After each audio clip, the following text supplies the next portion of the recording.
അതുപോലെ തന്നെ പാറ കുടിച്ച് താഴെയിട്ട് എന്ന് പറഞ്ഞാൽ 2 പാറ കുടിച്ചിട്ട് അതിന് മുകളിൽ ഒരു തട്ടായിട്ടൊരു പാറ മാറും. അത് ഏകദേശം ഒരു മനുഷ്യന്റെ തലയുടെ ഉയരത്തിന് കണക്കാക്കിയായിരിക്കും വെക്കുക. അത് വെക്കുന്നതിന് വലിയൊരു ലക്ഷ്യത്തില്ല.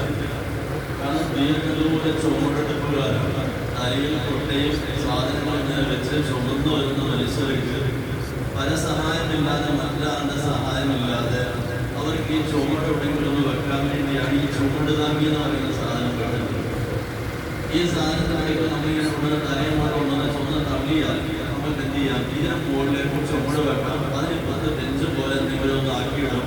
ഒരു മൺകലത്തിൽ കുറച്ച് വെള്ളമൊക്കെ ഇവിടെ വെക്കും. 2 പ്ലാസ്റ്റിക് ഗ്ലാസ് വെച്ചേക്കും. ആ വഴിയോരക്കാർക്ക് സഹായകമാകുന്ന ഒരു സാധനമാണ് എന്ന് പറഞ്ഞാൽ ഈ ചുമട് താങ്ങി അതിനടുത്തൊരു അല്പം വെള്ളവും ഈ പറഞ്ഞ ബെഞ്ചും ഒക്കെ ഒരു വലിയ സഹായമായ റസൂലുള്ളാഹി സ്വല്ലല്ലാഹു അലൈഹി വസല്ലം ബാക്കി അതുമായി ബന്ധപ്പെട്ടാണ് ഇന്നലെ പറഞ്ഞല്ലോ. എല്ലാം 2 തോളിൽ പിടിച്ചിട്ടാണ് പറയുന്നത്, മോനെ നീ എപ്പോഴും ഒരു വിദേശിയെ പോലെ ആകണേ. ആ വിദേശി എന്താണെന്നുള്ളത് മനസ്സിലാക്കി 2 മക്കളുടെ സംഭവത്തിലൂടെ. അത് കഴിഞ്ഞിട്ട് റസൂലുള്ളാഹി സ്വല്ലല്ലാഹു അലൈഹി വസല്ലം പറഞ്ഞത് നീ ഒരു വഴി വെട്ടി കിടക്കുന്ന ആളിനെ പോലെയാവുക, ഒരു വഴി കൂടി ഇങ്ങനെ പോകുന്ന ആളെ പോലെയാവുക എന്ന് പറഞ്ഞാൽ അയാൾ ഈ ചുമട് താങ്ങിയിടിക്കുന്ന അയാളുടെ ലോഡ് കഴിഞ്ഞു. അത് അല്പസമയത്തേക്ക് അവിടെ കയറ്റി വെക്കും. ആ ബെഞ്ചിലേക്ക് ഇരിക്കും.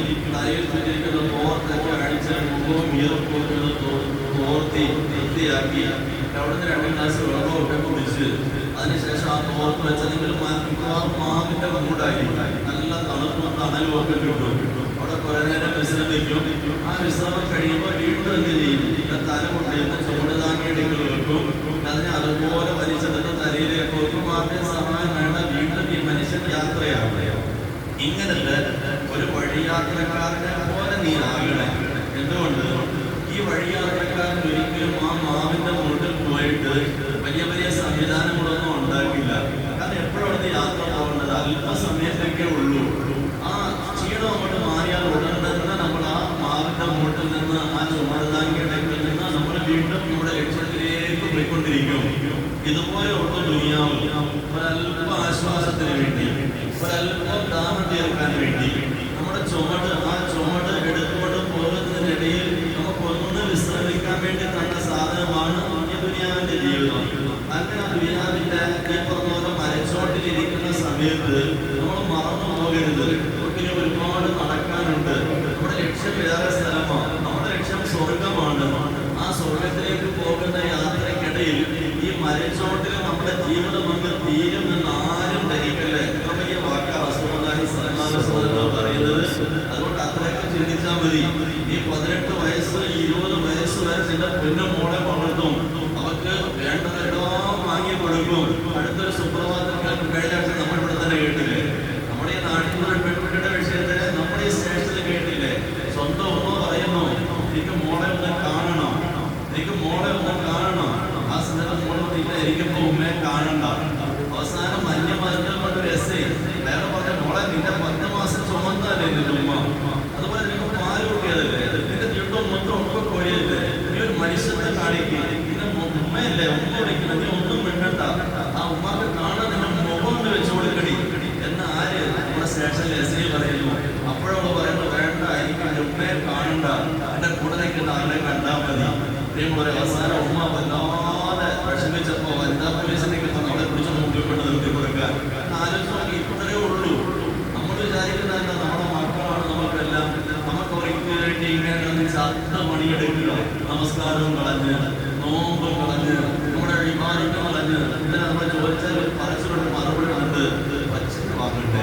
അപ്പൊ പച്ചരിയും വാങ്ങി, ചാക്കരയും വാങ്ങി, പാലും വാങ്ങി, അവസാനം എന്ത് ചെയ്തു? കൊഴുപ്പിച്ച് വളർത്തി കണ്ടോന്റെ കയ്യിൽ എന്ത് ചെയ്തു? നമ്മൾ പറയാതെ നമ്മുടെ അനുവാദം പോലും ചോദിക്കാതെ ഇറങ്ങിക്കൊള്ളുന്ന അവസ്ഥ കാത്തുരക്ഷിക്കുമാറാകട്ടെ. എപ്പോഴും ദുആ ചെയ്യണം, അല്ലാഹുവേ ഞങ്ങളുടെ മക്കൾ മുസ്ലിമായി ജനിച്ചവരാണ്, അത് കാഫിറായി ചായുന്ന അവസ്ഥ കാണാൻ ഇടവരുത്തല്ലേ. അതല്ലേ എപ്പോഴും നമ്മൾ ദുആ ചെയ്യണം. അത് നിമിഷ നേരം കൊണ്ടല്ലേ കുഞ്ഞു മക്കളെ കളഞ്ഞിട്ട് പോകുന്നത്. കൊച്ചു മക്കളെ പാല് കുടിക്കുന്ന മക്കളെ കളഞ്ഞിട്ട് പോകുന്ന ആ ഒരു ദുരവസ്ഥയൊക്കെ നമ്മൾ കാണുമ്പോൾ അത്ര സങ്കടമാണ്. പോട്ടെ, നമ്മൾ പറഞ്ഞു വന്ന വിഷയം. അതുകൊണ്ട് നീ എന്ത് ചെയ്താൽ മതി? ദുനിയാവിൽ ഇവിടെയാണ് ശാശ്വത ഈ തോന്നലൊന്നും വേണ്ട. ഈ പോകുന്ന പോക്കിനിടയിൽ എന്തൊക്കെയോ നമ്മൾ സമ്പാദിക്കുന്നുണ്ട്. അത് കുറച്ചൊക്കെ നമ്മുടെ അനന്തരാവകാശങ്ങൾ കൊടുക്കണം, കുറെയൊക്കെ നമുക്ക് വേണ്ടി എവിടെയെങ്കിലുമൊക്കെ ഷെയർ മാർക്കറ്റിൽ ചേർക്കണം. എവിടെ കിട്ടാൻ? ദുനിയാവിൽ കിട്ടാനല്ല, നാളെ ആദ്യത്തെ ഖബറിലേക്ക് വരാൻ. നമ്മൾ ഒരുപാട് മാർക്കറ്റുകളൊക്കെ ഉണ്ട്. അതിൽ ഇന്നലെ മരിച്ച മനുഷ്യൻ, ആ മനുഷ്യൻ അൽഹംദുലില്ലാ നമ്മുടെ ജമാഅത്തിൽ ആംബുലൻസ് വന്നിട്ട് പോയി, ആളൊക്കെ പോയി ഖബറിൽ പോയി സ്വസ്ഥമായി കിടക്കുക. അൽഹംദുലില്ലാ അതിന്റെ വറക്കം ആ മനുഷ്യന് വെള്ളിയാഴ്ച നാട്ടിലേക്ക് പോകാൻ സാധിച്ചു, പരിശുദ്ധ റമദാനുമായിട്ട് പോകാൻ സാധിച്ചു, ആ റഹ്മത്തിന്റെ 10ന്റെ അവസാന സമയത്ത് പോകാൻ സാധിച്ചു. നമ്മൾ നോക്കുമ്പോൾ തുച്ഛമായ 5 6 അല്ലെങ്കിൽ 10 ലക്ഷം രൂപ, പക്ഷെ അല്ലാഹു കബൂലാക്കിയത് പോലെയാണ് നമുക്ക് തോന്നുക. നല്ല രാജകീയമായ സമയത്ത് വിളിച്ചു കൊണ്ടുപോയി ഹിസാബ് പറയുന്ന ദിവസമാണ് വെള്ളിയാഴ്ചയുടെ മരണം. ആ ഭാഗമൊക്കെ കൊടുത്ത് അല്ലാഹു കൊണ്ടുപോയി. അതുകൊണ്ട് ഈ അല്പകാലത്തെ ജീവനം ഒരു വഴിയാത്രക്കാരനെ പോലെ നീ കണക്കാക്കിയ മതി. ദുനിയാവിന്റെ ജീവിതം നീ ഉദ്ദേശിക്കുന്നിടത്തല്ല ഈ പോക്ക്. ശരി, അതിന്റെ ബാക്കി കുറച്ചുകൂടി ഉണ്ട്. നമുക്ക് ആ ഹദീസ് അടുത്ത ദിവസം നമുക്ക് ചർച്ച ചെയ്യാം. ഏതാണെങ്കിൽ ഇതിന്റെ 2 വരി ബൈത്ത് നമ്മൾ പാടി. ഇങ്ങനെ ഒരു കവി ഈ ഹദീസിൽ കേട്ടിട്ട് പറഞ്ഞ ആ 2 വരി, അതിന്റെ 3ാമത്തെ വരിയിലേക്ക് വരാം. 3ാമത്തെ വരി تفكرت في طول الحساب وعرضه تفكرت في طول الحساب وعرضه وذل مقامي حين أعطى كتابيا. ഈ മനുഷ്യൻ ഹദീസ് ഇങ്ങനെ കരഞ്ഞു വിളിക്കുക. വിളിച്ചിട്ടാണ് കഴിഞ്ഞ ദിവസത്തെ ആ 2 വരി കഴിഞ്ഞിട്ട് 4 വരിയാണ് ആ മനുഷ്യൻ പാടിയത്. 3ാമത്തെ വരിയിൽ പറയുന്നുണ്ട്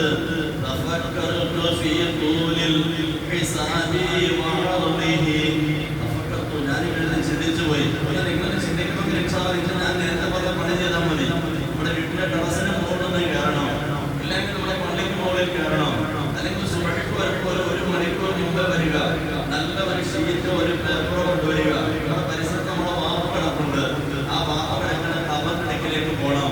എന്നിട്ട് ആ ഖബറിനടുക്കൽ പോയിട്ട് നമ്മളത് കിടക്കണം. ഞാനൊരു സന്ദർഭത്തിൽ കണ്ടു, എൻ്റെ ഒരു ഉസ്താദ്, മോത്രക്കാരനായ ഉസ്താദ്, അല്ലാഹു സുബ്ഹാനഹു വ തആല പലതും ഉയർത്തിക്കൊടുക്കുമാറാകട്ടെ, നല്ല സൂഫിയായ ഒരു മനുഷ്യൻ. ഒരു ദിവസം രാത്രി 12:30 മണി സമയം ഞാനൊരു യാത്ര പോവുകയാണ്. ആ യാത്ര പോകുന്ന സമയത്ത് സാധാരണ യാത്ര പോകുമ്പോൾ വാപ്പയെ സലാം എന്നിട്ടാണ് പോവുക. കാരണം എൻ്റെ 15ാമത്തെ വയസ്സിൽ ഒരു ഉസ്താദും വാപ്പയും എല്ലാം ഒരാൾ തന്നെയാണ്. അങ്ങനെ വാപ്പയെ വന്നിട്ട് സലാം പറഞ്ഞിട്ട് സാധാരണ ഞാൻ യാത്ര ചെയ്യാറുള്ളൂ. അങ്ങനെ ഖബർസ്ഥാനിലേക്ക് സലാം പറയാൻ പോയി. സലാം പറഞ്ഞ് അങ്ങോട്ട് വരുമ്പോൾ തൊട്ടപ്പുറത്താണ് മഹാനായ വാഴക്കാട് ഉസ്താദ്. അവരുടെ വാപ്പയുടെ ഉസ്താദാണ്, മലബാറുകാരനാണ്. അപ്പൊ ഈ ഉസ്താദിലേക്ക് സലാം പറയാൻ അങ്ങോട്ട് കയറുമ്പോൾ അവിടെ എന്തോ ഒന്ന് കിടക്കുന്നു. ചാടി ഇന്നാലില്ല പറഞ്ഞാൽ പുറകോട്ടിൽ ചാട്ടം ചാടി നോക്കുമ്പോൾ ആരാ അവരെ ഉസ്താദ് അവരുടെ വാപ്പയുടെ സുഹൃത്തുമാണ്. അവരൊന്നും ചോദ്യതാണ് ഈ മനുഷ്യൻ വേണ്ടി ഇങ്ങനെ കിടക്കുക. അവർ പുറത്ത് മാത്രമാണ് കൊടുത്തിരിക്കുന്നത്. ഉസ്താദിന്റെ പദവിന്റെ അഭിമുഖമായിട്ട് ഇങ്ങനെ കിടക്കുന്നു എന്ന് പറഞ്ഞാൽ കിടന്നിട്ട് കഥ പറയുന്നത് പോലെ ഉസ്താദ് എങ്ങനെ ജീവിതം ഞാനും വരുന്നുണ്ട് എന്നല്ലേ നമ്മൾ പറയുക. അസ്സലാമു അലൈക്കും പഴയ സുന്നത. പിന്നെ നിശ്ചയമായി ഞങ്ങൾ ഇൻഷാ അല്ലാഹ് പ്രശ്നം വേണ്ടെന്ന് വെച്ചാൽ നിൽക്കും നിങ്ങളുടെ ഖബറിലേക്ക് വരിക കേട്ടോ. ഇത് പറയുന്ന സുന്നത്ത് നമുക്ക് ഖബർ സിയാറത്തിൽ ഇങ്ങനെ ഉസ്താദ് ഇങ്ങനെ എന്തെങ്കിലുമോ പറയുന്നുണ്ട്. അവസാനം നമ്മളെ കണ്ടിട്ട് ചാടി എഴുന്നേറ്റു ചോദിച്ച ചങ്ങായി എവിടെ പോവാ? ഉസ്താദ് എന്നത്തേക്ക് പോവാ? നേരത്തെ പറഞ്ഞ ഞാനിവിടെ വരില്ലേ എന്നുവെച്ചാൽ തമാശ ഉസ്താദ് പോലെ ഇല്ല, ഞാനത് പണിയില്ല. അപ്പൊ ഇങ്ങനെയൊക്കെയുള്ള മനുഷ്യന്മാരുണ്ട്. ഇടയ്ക്കൊക്കെ പോണം ഖബർസ്ഥാനിലൊക്കെ പോയിട്ട് വെളുപ്പിന്റെ സമയത്തോ രാത്രി കിടന്നിട്ട് അവരുടെ അവസ്ഥ അവർക്ക് ചോദിക്കണം, ആ അവസ്ഥ ഒന്ന് സങ്കല്പിക്കണം. അങ്ങനെയൊക്കെ സങ്കല്പിക്കാൻ നമ്മുടെ മനസ്സിൽ കുറേ മാറ്റങ്ങൾ വരും. ഈ മനസ്സ് ഭയങ്കര കട്ടിയാണ് എന്ന് പറഞ്ഞാൽ നെഫ്സെ കാഫിർ. ഇതൊരു കാഫിറാണ്, മുസൽമാൻ കഴിഞ്ഞു പോവാ. അവിടെ കൽബ് എന്ന് പറയുന്ന സാധനം ഒരു മുസ്ലിം അല്ല. പിന്നെ പോവാ. നല്ല ആൾക്കാർ കുറെ പൊട്ടുപൊട്ടാണെങ്കിൽ ചിലപ്പോൾ ഇതിന് ചെറിയ മയമ്പരി മാത്രമേ ഉള്ളൂ. ആ സാധനമാണ് നമ്മുടെ മനസ്സ്. പ്രിയമുള്ളവരെ പ്രധാനമന്ത്രി അങ്ങനെ പറഞ്ഞു,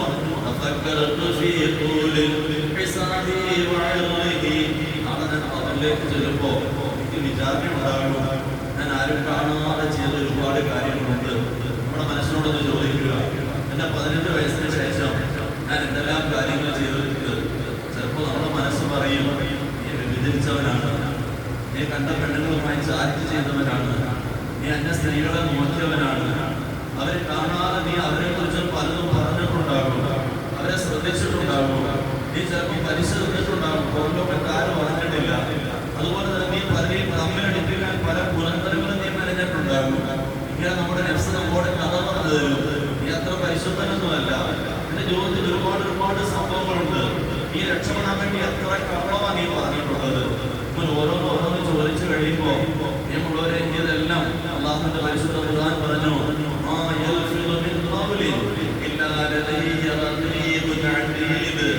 എന്ത് ചെയ്താലും റെക്കോർഡ് ചെയ്യാൻ ഇരിപ്പുണ്ട്. ആ ലിസ്റ്റിൽ ആരെങ്കിലും പോവോ? നമ്മൾ തന്നെ എന്തെങ്കിലുമൊക്കെ ചില തെറ്റ് ചെയ്യാൻ പോകുമ്പോ പെട്ടെന്ന് നമുക്കൊരു നോട്ടം അങ്ങോട്ടോ ഇങ്ങോട്ടോ ഈ കാലഘട്ടത്തിൽ പണ്ടില്ലായിരുന്നു, എന്ത് ക്യാമറ വല്ലതും എഴുതുന്നുണ്ടോ, ചെറിയ പേടി. ഇതേപോലെ നമുക്ക് ക്യാമറ വേണ്ട, അപ്പുറം കൃത്യമായ ആളുണ്ട്. നമ്മുടെ സുഹൃത്ത് യാസീൻ ഓതാറുണ്ട്. ആ യാസീൻ എന്തിനാ നിരന്തരം നമ്മളെ കൊണ്ട് ഓദിക്കുന്നത്? അതിന്റെ 12ാമത്തെ ആയത് ഇത് തന്നെയാ പറഞ്ഞത്. എങ്ങനെ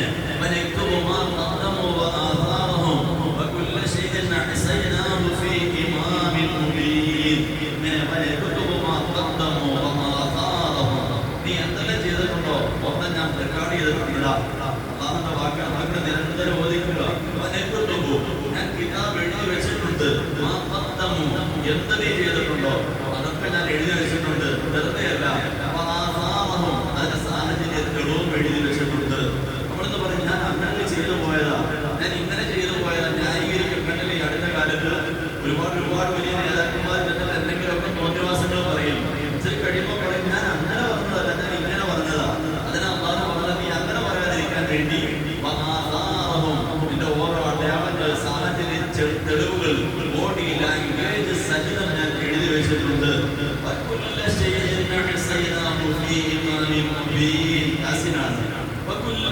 സകല കാര്യങ്ങളും അതിനെ ക്ലിപ്തമാക്കി വെച്ചിട്ടുണ്ട്. വ്യക്തമായ രേഖയിൽ. അത് നഷ്ടപ്പെടുന്ന രേഖയല്ല. നമ്മുടെ ഇവിടുത്തെ ഒരുപാട് രേഖകൾ നഷ്ടപ്പെടും. പോലീസ് സ്റ്റേഷൻ നഷ്ടപ്പെടും, കോടതിയിൽ നഷ്ടപ്പെടും. അറിയാതെ ചിലപ്പോൾ തീ പിടിക്കും. ചില കോടതി വലിയ കേസുകൾ വരുമ്പോ അത് കോടതി പോലും അറിയത്തില്ല തീ പിടിക്കുന്നതൊക്കെ. ആ സമയത്ത് ക്യാമറ തന്നെ എങ്ങനെയൊക്കെയോ കേടായി പോകുന്നതൊക്കെ നമ്മൾ കാണുന്നതാണ്. നമ്മളൊരു അതവിടെ ഇല്ല.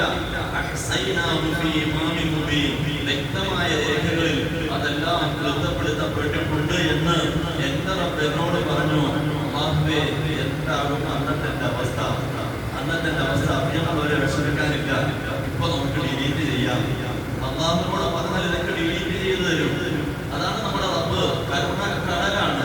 ഇന്നലെ ദുബൈക്ക് പറഞ്ഞു, സ്വന്തം കുഞ്ഞിനെ ഒരു യുദ്ധ തടവുകാരുടെ കൂട്ടത്തിലായ സ്ത്രീ ആ കുഞ്ഞിനെ തിരക്കി പലര് നടന്നിട്ട് അവസാനം കുഞ്ഞിനെ കിട്ടുമ്പോ ഭാര്യയെടുത്ത് കെട്ടിപ്പിടിച്ചിട്ട് ആ ജനങ്ങളുടെ മുന്നിൽ വെച്ച് അവളെല്ലാം മറന്നുകൊണ്ട് അവളുടെ മാരണം തുറന്ന കുഞ്ഞിന്റെ വായിലേക്ക് തന്റെ അമ്മിഞ്ഞന്മാരെടുത്ത് വെച്ചു കൊടുത്തുവെങ്കിൽ അവളെല്ലാം പറഞ്ഞു. ഈ തള്ളയും കുഞ്ഞും അത് കുറെ നേരമായി തന്റെ കുഞ്ഞിനെ കണ്ടിട്ട് ആ കുഞ്ഞിന്റെ കാര്യത്തിൽ വിഷമത്തിലായിരുന്നു. ആ ഉമ്മയേക്കാൾ സ്നേഹമാണ് നമുക്ക് നമ്മുടെ റബ്ബിന് നമ്മളോട്. നിങ്ങൾ ചോദിച്ചില്ലേ, ആ പാലൂട്ടിയ കുഞ്ഞിനെ അവളെടുത്ത് തീയിലേക്ക് എറിയുമോ സഹാബ? ഇല്ല, നമ്മൾ ഒരിക്കലും എറിയില്ല. നിങ്ങളുടെ തീയിലേക്ക് എറിയില്ല, നരകത്തിലേക്ക് എറിയില്ല. നിങ്ങൾ എന്ത് ചെയ്താൽ മതി? ആ റബ്ബിനോട് കഥ പറഞ്ഞാൽ മാത്രം മതി. അത് ചെയ്തു പോയി, മൊത്തം ചെയ്തു തന്നെ. നീ അല്ലാതെ മാപ്പാക്കാൻ ആരുമില്ല. അല്ലാഹു തആല ഖുർആനിൽ പറഞ്ഞു, വല്ലദീന ഇദാ ഫഅലു ഫാഹിഷ, ആരെങ്കിലും തെറ്റ് ചെയ്തു പോയാൽ ഔ ളലമു അൻഫുസഹും, സ്വന്തം ശരീരത്തോട് അക്രമം കാണിച്ചു പോയാൽ അള്ളാഹുവിനെ ഓർത്തു. എന്റെ റബ്ബ് എന്റെ ശരീരത്തെ കത്തിക്കും. അതവൻ ഓർത്തു. പെട്ടെന്ന് അള്ളാഹുവിനോട് പറഞ്ഞു, അള്ളാഹുവേ, കൊടുക്കണേ റബ്ബേ, എന്റെ പ്രായം ഇതാ, എന്റെ സാഹചര്യം ഇതാ, ഞാൻ ചെയ്തു പോയി തെറ്റാണ്, 100% ബോധ്യമുണ്ട്. എന്നിട്ട് അള്ളാഹുവിനോട് ചോദിക്കുക, എന്റെ പാവം പൊറുക്കാൻ അള്ളാഹുവേ, നീ അല്ലാതെ ആരുണ്ട് റബ്ബേ? നീ അല്ലാതെ ആരും ഒന്ന് പൊറുക്കാതെ എന്നൊന്ന് കരഞ്ഞ് നിലവിളിക്കുകയാണെങ്കിൽ ഒരു കണ്ടീഷനേ ഉള്ളൂ. ആ ചെയ്ത തോന്നിയവാസത്തിൽ ഇനി നീ സ്ഥിരമാകരുത്. ചെയ്ത പ്രവർത്തനം അവൻ സ്ഥിരമാകുന്നില്ല എങ്കിൽ അറിഞ്ഞോണ്ട്, അറിയാതെ ചിലപ്പോൾ തെറ്റ് വന്നു പോകും മനുഷ്യനാണ്. അറിഞ്ഞോണ്ട് പിന്നെ നീ എന്ത് ചെയ്തത്? ആ തെറ്റിലേക്ക് ചാടുന്നില്ല എങ്കിൽ അല്ലാഹു സുബ്ഹാനഹു വ തആല നിങ്ങളുടെ സകല തെറ്റുകളും മാപ്പാക്കി തരുമെന്ന് പരിശുദ്ധ ഖുർആൻ സൂറത്ത് ആലി ഇംറാൻ 135-ാമത്തെ ആയത്തിൽ പറയുമ്പോൾ മഹാനവറുകൾ പറയുന്നു, തഫക്കർതു, ഞാൻ ഇങ്ങനെ ഒറ്റയ്ക്ക് ചിന്തിക്കുക, എന്ത് എന്റെ വിചാരണ എത്ര കാലം ഉണ്ടാകും? 15-ാം വയസ്സ് മുതൽ 70-ാം വയസ്സ് വരെ ഉള്ളത് ഒന്നും പോയിട്ടില്ല. അപ്പൊ നമ്മളൊന്ന് ഇടപെട്ടതൊക്കെ ഡിലീറ്റ് ചെയ്ത് കഴിഞ്ഞാൽ എല്ലാം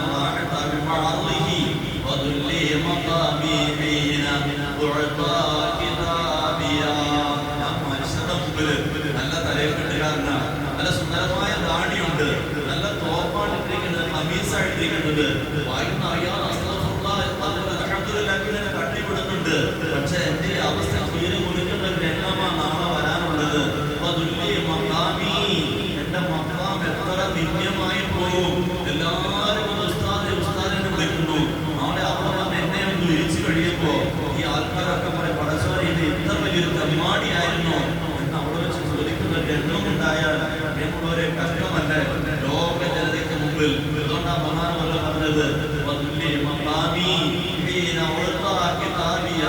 എന്റെ കിതാബെടുത്ത് എന്റെ ഫയലെടുത്ത് എന്റെ കയ്യിലേക്ക് വരുമ്പോ എന്റെ സ്ഥാനം നിത്യമായി പോകുമോ എന്നൊരു ഒന്ന് ചിന്തിക്കുക.